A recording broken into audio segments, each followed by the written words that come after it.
27. Verse 27, and the boys grew, and Esau was a cunning hunter, a man of the field. So his first child that came out red all over with a hairy garment was named Esau, who now, when we use deductive reasoning, or who we may call today as the so-called white people. So-called because they're not actually white, or you're not actually white, right? But now it says the boys grew, right? So the two nations on the planet Earth that came from Rebecca's womb grew up, and one of them was a cunning hunter, a man of the field. So we're getting into the characteristics, not only the image of what you would look like, or your progenitor looked like, but the characteristics of what your forefather did, which passed down through lineages to where we are today, right? Cunning hunter, man of the field. What nation that's red and hairy is always out there in the plain fields? Yeah. Always out there at the bottom of the oceans. Always out there at the tops of the mountains to exhibit, to find, to track, to document all of the things that's going on. What nation of people do that? Do you know? You don't watch? You never watch A&E biography, right? The Discovery Channel, right? Just hanging out. What was you doing when you was in school? Nice. Watching Bravo Network. Bravo Network? Oxygen? Mob-wise. Right. What is that? Something Girls? No, Bad Girl, whatever. All the other reality TV shows. Right. So well, I guess we're not the only ones who just caught up in all the madness. They're getting caught up too, right?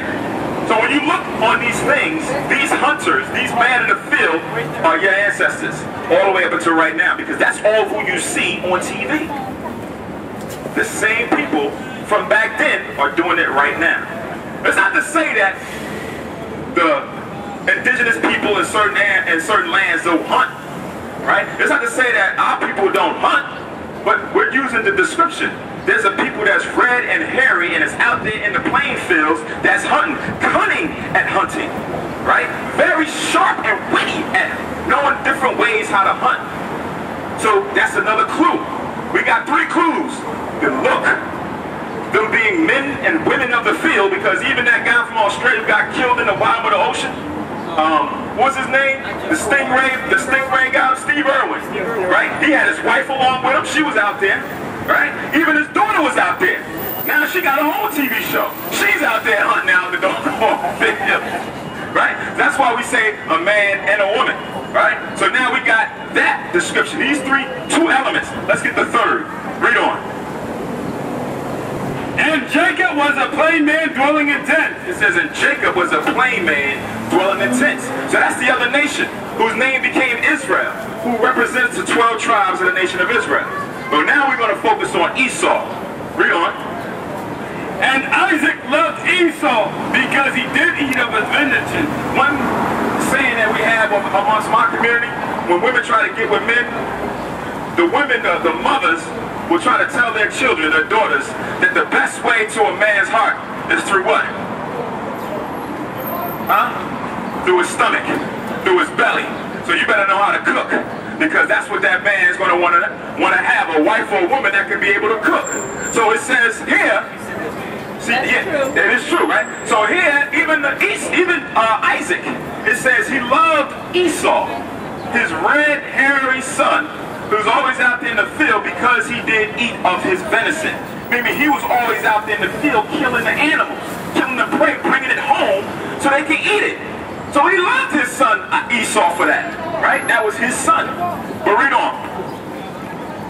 But Rebekah loved Jacob. But Rebekah, his mother, or their mother, loved Jacob, because the Lord already gave a description that he was going to be stronger than his brother, that he was going to have to be the one that's going to oppress his older brother. That was a prophecy that was given. Hasn't happened yet, but that was a prophecy that was given. So Rebekah drew an attachment to Jacob. But now let's find out another characteristic about Esau. Read. And Jacob saw Pilate, and Esau came from the field, and he was faint. And Esau said to Jacob, feed me, I pray thee, with that same red pottage. Now a lot of people don't like to hear things coming from the Bible because they think it's fairy tales, they think it's some fable that's been made up. But this is actual history right here. I was just talking to the Colombian sister who said that she's an educator in the school system and she's trying to figure out ways on how she can try to better the school system.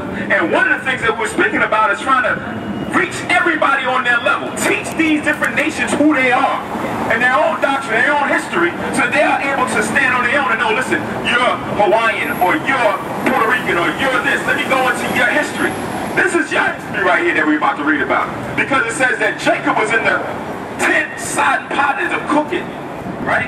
And his brother Esau came from the field and said, feed me, I pray thee, with that same red pottage, right? Now it tells you in Hebrews what was in this pot that Jacob was cooking, that his brother came out from the field to want to eat, right? Let's see what was in this pot. You got it? Yep. Read. Hebrews the 12th chapter verse 16. Lest there be any fornicator or profane person as Esau, who for one morsel of meat sold his birthright. So when now you jump ahead, they're now going back to what we're reading in Genesis the 25th chapter, because Esau sold his birthright for a piece of meat. But this meat was red and bloody, right? That's why he said, feed me with that same red pottage. Because when you put meat in the pot to cook, the blood starts running from it. That's what's in the pot. So this is another characteristics of these red people who are hairy, who are always out in the field hunting and documenting to the bottom of the ocean. They like to eat their meat rare or medium rare with the blood coming out. Am I lying? No. Say? Oh, you don't speak English? Yeah, that's what I got. Oh, okay. I couldn't get it done.